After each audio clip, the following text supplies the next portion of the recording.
현대 사회를 살아가는 우리는 끊임없이 앞으로 나아가야 한다는 압박감에 시달립니다. 빠르게 변화하는 세상 속에서 잠시 멈춰 서는 것은 뒤처지는 것처럼 느껴지고 심지어 죄책감으로 다가오기도 합니다. 하지만 진정으로 효율적이고 의미 있는 삶을 살아가기 위해서는 자신을 위한 작전 타임을 쓰고 사는 지혜가 필요합니다. 마치 스포츠 경기에서 승리를 위해 잠시 경기를 중단하고 전략을 재정비하듯이 우리 삶에도 의도적인 멈춤과 성찰의 시간이 필수적입니다. 작전 타임은 단순히 휴식을 취하는 것을 넘어섭니다. 그것은 현재의 상황을 객관적으로 분석하고 다음 단계를 위한 전략을 수립하며 소진된 에너지를 재충전하는 적극적인 행위입니다. 우리는 너무나 자주 아무 생각 없이 바쁘게만 살아갑니다. 주어진 일에 매몰되고 외부의 요구에 끌려다니며 정작 자신에게 무엇이 중요한지 어디로 가고 싶은지는 잊어버리곤 합니다. 이러한 무의미한 질주는 결국 번아웃으로 이어지거나 원치 않는 방향으로 흘러가게 만듭니다. 자신을 위한 작전 타임은 이러한 위험을 방지하고 삶의 주도권을 되찾는 중요한 과정입니다. 일상 속에서 우리는 여러 가지 이유로 작전 타임이 필요함을 느낍니다. 때로는 업무에 대한 회의감이나 동기부여 상실을 느낄 때, 때로는 인간관계의 어려움으로 지쳐 있을 때, 때로는 중요한 결정을 앞두고 혼란스러울 때가 그렇습니다. 이러한 순간에 작전 타임을 갖는 것은 감정에 휩쓸려 충동적인 결정을 내리거나 상황을 더욱 악화시키는 것을 막아줍니다. 잠시 멈춰 서서 한 발짝 물러나 상황을 바라보면 이전에 보이지 않던 해결책이나 새로운 관점을 발견할 수 있습니다. 작전 타임을 쓰는 방법은 사람마다 다를 수 있습니다.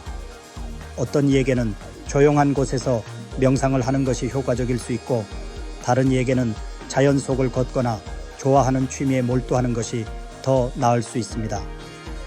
중요한 것은 자신에게 맞는 방식으로 온전히 자신에게 집중하는 시간을 갖는 것입니다. 디지털 기기를 잠시 멀리하고 외부의 소음을 차단하며 자신의 내면에 귀 기울이는 시간이 필요합니다.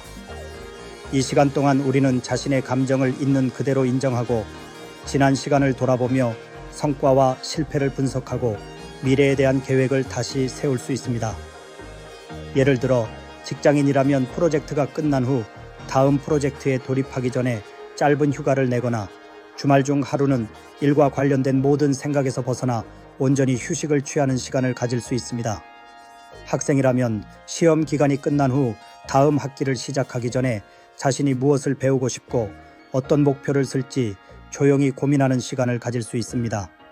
이러한 작고 반복적인 작전 타임들이 쌓여 우리의 삶은 더욱 견고하고 의미 있게 채워질 것입니다.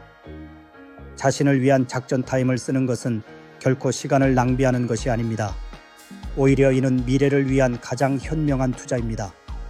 재정비를 통해 우리는 더 선명한 목표 의식을 가지고 더 효율적인 방식으로 나아가며 예상치 못한 어려움에도 유연하게 대처할 수 있는 힘을 기르게 됩니다. 지친 몸과 마음을 회복하고 흐트러진 생각을 정리하며 다시 나아갈 추진력을 얻는 과정이기 때문입니다. 결론적으로 우리는 바쁘다는 핑계로 자신을 돌보는 일을 미루어서는 안 됩니다. 삶이라는 경주에서 승리하기 위해서는 단순히 빠르게 달리는 것만이 능사가 아닙니다. 때로는 잠시 멈춰 서서 자신을 위한 작전 타임을 쓰고 호흡을 고르며 전략을 재정비하는 것이 훨씬 더 중요합니다. 그렇게 할 때 우리는 삶의 속도에 끌려가지 않고 스스로 삶의 방향을 결정하며 더욱 충만하고 만족스러운 삶을 살아갈 수 있을 것입니다. 오늘 당신은 당신 자신을 위한 작전 타임을 언제 어떻게 쓸 계획이신가요?